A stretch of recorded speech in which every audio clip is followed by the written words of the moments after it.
2021-жылдын 12-декабрь күнү дал ушул мен турган жерден тазалык кызматкери өз жумушун аткарып жаткан учурда унаа сүзүп, тилекке каршы ооруканага жетпей каза тапкан. Бүгүн биз дал ошол каза болгон жарандын үй бүлөсү менен маек курабыз.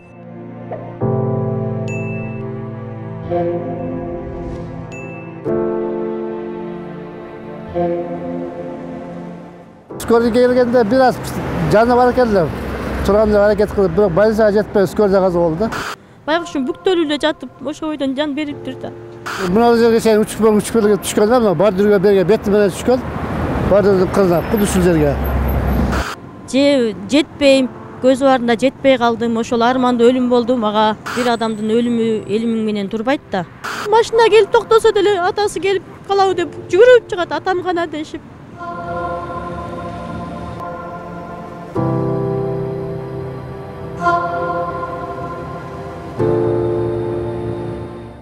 Биз азыр дал ошол кырсык болгон жерде турабыз. Менин жанымда тазалык кызматкеринин агасы, бир тууган агасы турат. Саламатсыздарбы? Саламатчылык. Арты кайрылуу болсун эниңиздин. Сизге көңүл айтабыз. Рахмат ушунчалык көңүл айтып келгениңизге. Келиңиз, биринчи ошол күндү эстейличи. Ошол күнү эмне болгон, сизге ким кабар берген? 12-декабрда ошо тазалык иштегендер кабар берген. Кырсык мына жолдун боюнда шыпырып келаткан жолдун четин. Ушул жерде урган, учуп кеткен, тетиге менен сүзгөн. Башына аягы каттуу келген да. Мына реклама шит сүзүп туруп, тияка учуп барган. Бул бери карап шыпырып келатканда оң жакты башы мемеге тийген машинанын баары лобойна. Экинчиси келип, экинчи жагы, экинчи башы буга тийгенде тияка учуп кеткен. Учуп барып кидет бир 6 метр учканда ушул нерге келип түшкөн. Ошондо кидете бир 10-15 метр ургуп кеткен болот да. Мен деле өмүр бою машина айдап жүрөм, мынчалык катты айдабаш керек эмес да, акыры 60-70 урган аман калап эле. Бу каттуу келген да, бул 90-100.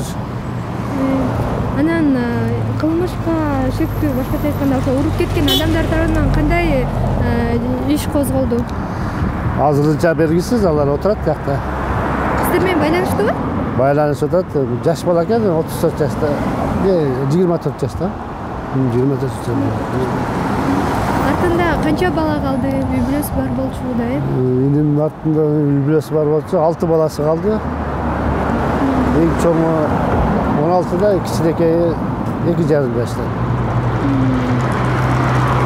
Канча жылдан бери тазалык кызматында иштечү экен? Biz где-то 8-9 жыл болду окшойт бул.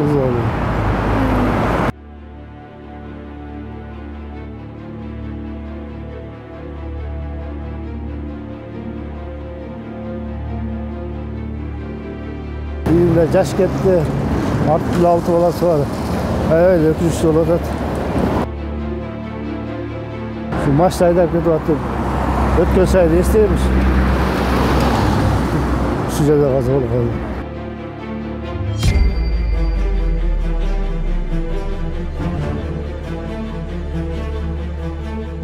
Андан ары биз каза болгон тазалык кызматкеринин жубайы Улкан Мамаева менен маектештик.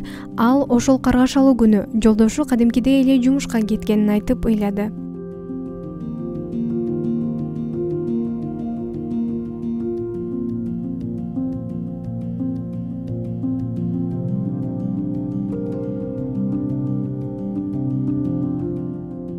Эртең менен 4:30-5:00 үйдөн чыгып кетет жумушка. Күндө узаткам, жакшы эле кеткен.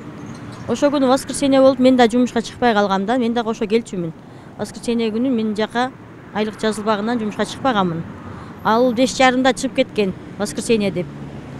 5:30-да чыгып эле кайра эле жарым саат 1 саатка жетпей эле жаман кабар угуп атпаймынбы? Өзүмө да ишенбейм, же путум баспайт, же жетпейм. Көз барында жетпей калдым, ошол арманда өлүм болду. Мага балдарым түш көргөндөй эле болуп жүрөт азыр. Ушу машина акырын айдап келсе, ушул өлбөй калабы эле бул машина. Аябай каттуу ылдамдыкта келген да бул машиначы. Ушул жерлерге камера койсо, же болсо кечиндеси милицияларды койсо, мындай иштер болбойт эле. Бул бала мен жашоомду да талкалады, жолдошум да өмүрүн кыйды, өзүнүн да жашоосун талкалады, келечегин кыйды өзү дагы.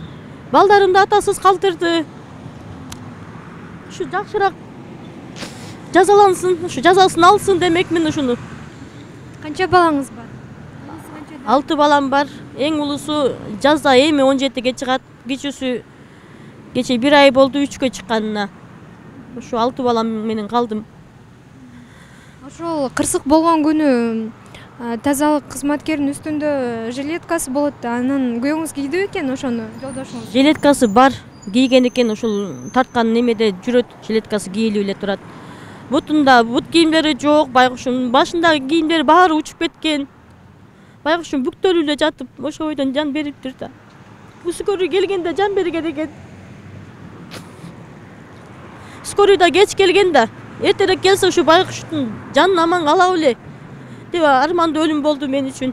Балдарым түш көргөндөй эле болуп жүрөт. Атасы азыр бир жака кеткендей болуп күтүп жүрүшөт. Кичинекейим түшүнбөйт, атам гана, атам качан келет деп ыйлайт. Чоңдор эми кыз бала болгон үчүн түшүнүп, байкуштарым ичине салып жүрөт. Күтүп атат балдарым бир жактан келчүдөй болуп. Эшик тырык этип ачылса деле күтөт атасын. Машина келип токтосо деле атасы келип калабы деп жүгүрүп чыгат, атам гана дешип. Бул боюнча сиздерге экинчи тарап кайрылды да. Анан алар эмне деп атышат, кандай жаза алышты? Экинчи тарап жакшы эле ата-энеси кайрылды. Ата-энесинде эми күнөө жок да, балада да күнөөчү. Ата-энесинде күнөө жок. Ал кайрылып атат, балдарыма келип жардам берип атат колунан келгенин. Ошол биз тосма арыз жазганда деле бала камалат экен. Камалсын, жазасын алсын демекмин мен. Мага еще балдарым дагы карап баксын, мен балдарым 18-ге чыкканча, кичинекейим 18-ге чыкканча карасын ошону. Ошону талап кылам. Мамлекетке дагы талап кылам ошону. Азыр коомчулукта 1 эмес 3 тазалык кызматкеринин өмүрү кыйылып турбайбы? Анан 50 000 сом жакындарына берилет деп жазылып чыгып атат интернет тармагында. Анан көпчүлүк айтып атпайбы, 50 000 сом бул адамдын өмүрүнө туура келбейт деп. Анан сиздерге мэрия кандай жооп берди? Эмне кылды, кабар алдыбы? Мэрия ошол сөөктү моргтон алып чыкканга жардам берди. Анан 50 000 акча берди. Сиздер айтмакчы, чындап эле 50 000 менен эч кандай бүтпөйт иштеке. Эчтекеге деле жарабайт 50 000 акча. Бир адамдын өлүмү 50 000 менен турбайт да. Ошол. Анан ушу бизге камсыздандырууну чектеп берсе деген үмүттөбүз. Ошо балдарыма жардам берсе, студенткаларым дагы бар, студенттерим дагы окуусуна жардам берсе, балдарым баары шаарга келип окушат. Шаарда окуусуна баарына жардам берсин деп айтмакчымын ошол. Күйөөмдүн сөөгүн ошол 12 күнү эле алып кеттик. 13-үндө Өзгөн районунан Куршап айылынын Кызылсеңир айылына коюлду. Ошол жакта коюлду сөөгү. Учетубуз ошол жакта болчу.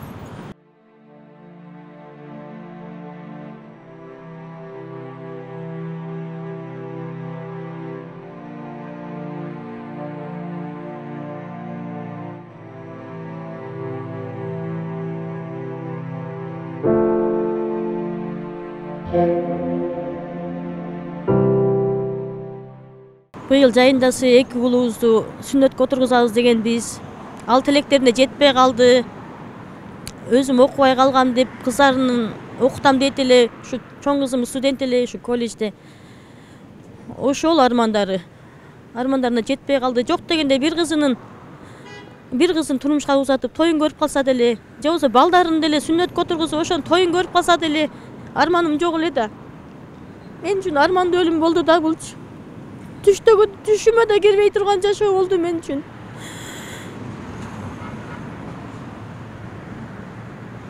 Ошол bunday жашоону эч кимге каалабайм. Баарыңар түгөйүңөр менен түгөл болгула, балдарыңарга өзүңөр эге болгула. Ошол. Канча жылдан бери бул кызматта иштөөчү? Бул кызматка 2010 жылдан бери иштечү. 2010 жылы грузчик болуп кирген. Андан кийин 1 жылдан кийин эле 2011 кайра дворник болуп которулган да. Ошондон бери иштейт. Арада 1-2 жыл иштебей калды. Биз бир аз алысыраак жака көчүп кетип, мен ордунда эле иштеп жүрдү. Андан кайра дагы өзү кирген жумушка. Ошодон бери иштеп аткан. мен да иштейтимин, кошо келип кошо кетет элек. Ошол балдарыбызды ошо ак эмгегим менен багып аткан. Ушундай жашоодо мен пешенемде бар экен. Балдарым атасыз калды, ушундай.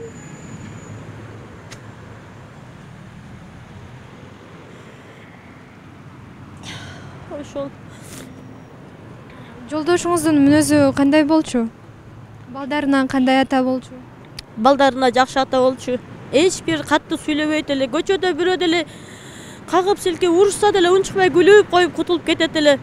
Унчукпайт эле, мүнөзү аябай оор басырыктуу болчу.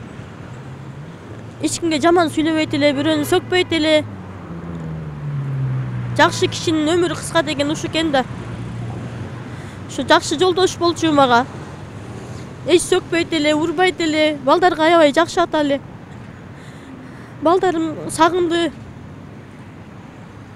Кичинекейим күндө сурайт. Качан келет атам, кана дейт. Келет атаң, келет деп коем да, эмне дейин ал түшүнбөйт. Чоңдорум түшүнөт деп менен сурай албай өздөрүнчө неме кылып жүрөт. Жакшынакай жүзүн көргөн, жана суук бетин көргөндө балдарым баары чочуп калышты. Экинчи кызым аябай жакшы көрчү эле. Апа түш көргөндө эле болуп жүрөм апа дейт. Түшүмөн такыр ойгоно албай эле жүрөм апа деп ошентет. Кыздарын ушундай жакшы көрчү. 4 кызы бар эле, чоңдорум 4 тең кыз, кичилөрүм 2 уул. Уулдарымды аябай жакшы көрөт эле. Балдарымдын айтканы менен жашайт эле.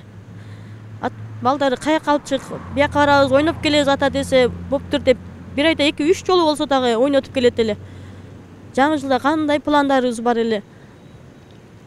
Баарын ойнотуп келем. Жаңы жылда мындай бул жакка алып барам, тиги жакка алып барам деп баарын пландап отурганбыз. Пландарыбыз баары текке кетти. Баары учуп кетти асманга.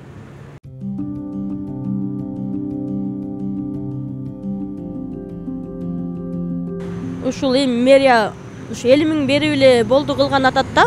Адамдын жашоосу 50 000 менен чектелбейт да. Азыр көрүп атасыңар, бардык нерсе кымбат. Ошого бизге дагы мэрия дагы жардам берсе деп ойлойм да ушу. Ушу камсыздандырууну бизге чектеп берсе, ушу балдарымды таштабаса, бизге жардам берип каралашып турсун деп ойлойм ошол. Ошол эле кааларым ошол. Андай эже сизге жана үй бүлөңүзгө тынчтык каалайбыз. Кайгырбаңыз. Буюрса эми Кудай сиздердин жашооңуздарды жеңилдетсин. Жолдошуңуздун арты кайрылуу болсун. Сиздерге көңүл айтабыз.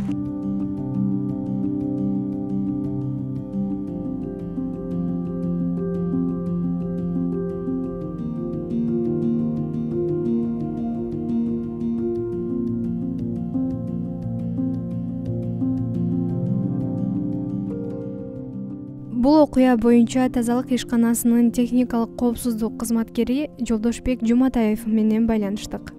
Бул эми табигый кырсык, ойдо жок нерсе болуп кетти, өтө оор жоготу, биз үчүн да аябай кейиштүү. Бул жерде эми күнөөлүүлөрдү издегенде да болбойт, бирок эң негизгиси бул жерде айдоочулардын күнөөсү суранып кетет элем. Айдоочуларда мисалы үчүн кайда жүрбөсүн, кандай болбосун, жолдо ким жүрбөсүн, сагыраак болуп жүрүшсө, бири-бирибизди аясак, бири-бирибизди сактасак. Коопсуздук боюнча кызматкер жаңы жумушка келгенде биринчи инструктаж өтөт. Кандай иштеш керек, кандай кылыш керек деп. Андан кийин каждый квартал сайын мастерлер инструктаж өткөрүп турушат. Андан кийин ар бир жумушчуга өздөрүнүн формалары бар, ошо формалардын баары берилет, ошол формаларын кийип иштеп жүрүшөт. 50 000 сом боюнча бул мэрдин резервинен бөлүнгөн алгачкы жардам акча. Андан кийин эмгек кодексинин боюнча тазалык өзүнчө семьяларына акча каралган, ошонун баарын төлөп берилет.